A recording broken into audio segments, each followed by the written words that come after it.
మన ఆరోగ్యం మనం తినే ఆహారంపై ఆధారపడి ఉంది. మన ఆహార అలవాట్లు, లభ్యమయ్యే ఆహారం కోసం అవసరమైన పంటల సాగులో రసాయనాల వాడకం ఒకవైపు ఉండగా, నేటి యాంత్రిక జీవనంలో నిల్వ చేసిన ఆహారాన్ని అధికంగా తీసుకోవాల్సిన పరిస్థితి మరోవైపు నెలకొంది. దీనివలన ఆరోగ్యంపై ప్రతికూల ప్రభావం కనిపిస్తోంది. ముఖ్యంగా పట్టణాలలో వాహనాలు, పరిశ్రమల కాలుష్యం వలన గాలి, నీరు, మట్టి కలుషితమై సహజ సిద్ధ ఆహార లభ్యత అనేది సందేహాస్పదంగా మారింది. అంతేకాకుండా నానాటికి పెరిగిపోతున్న ఆకాశహర్మ్యాల నిర్మాణం వల్ల ఇంటి చుట్టూ మొక్కలు పెంచే వీలు లేక పచ్చదనం కరువై వాతావరణం మరింతగా కలుషితమవుతోంది. దీనికి పరిష్కారం పట్టణ వ్యవసాయం.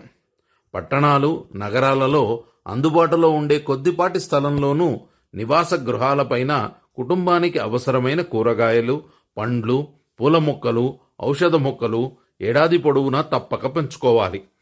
రకరకాల మొక్కలు పెంచుకోవడం వలన ఇంటి పరిసర ప్రాంతాలలో వాతావరణ కాలుష్యం తగ్గి పచ్చదనం పెరుగుతుంది.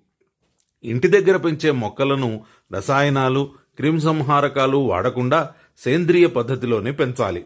దీనితో కుటుంబానికి కావలసిన కాయగూరలన్నీ రసాయనాలు లేకుండా దొరుకుతాయి.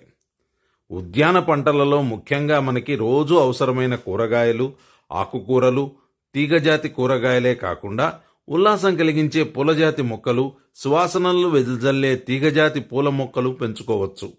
ఇంకా రోగ నిరోధక శక్తిని పెంచేవి, అంతరించిపోతున్న కొన్ని మొక్కలతో పాటుగా కలబంద, ఓమ, తులసి, సబ్జా, రణపాల, వావిలి, మరువం, వట్టివేరు, తమలపాకు లాంటి ఔషధ మొక్కలను పెంచుకోవచ్చు. ఇటీవల కాలంలో వాతావరణంలో వచ్చే మార్పుల వలన చోటు చేసుకుంటున్న చిన్న చిన్న సమస్యలు అంటే జలుబు, దగ్గు, పంటి నొప్పి, గొంతు నొప్పిని తగ్గించి రోగ నిరోధక శక్తిని పెంచుకునేందుకు ఇంగ్లీష్ మందులను వాడకుండా ఔషధ మొక్కలను వాడుకోవచ్చు. ఇంగ్లీష్ మందుల వాడకం వలన వచ్చే దుష్ప్రభావాల గురించి తెలియజేస్తూ ఆయుర్వేదం పట్ల ప్రచారం పెరగడం వల్ల సాంప్రదాయ ఔషధాల వాడకంపై జనం దృష్టి మళ్లింది.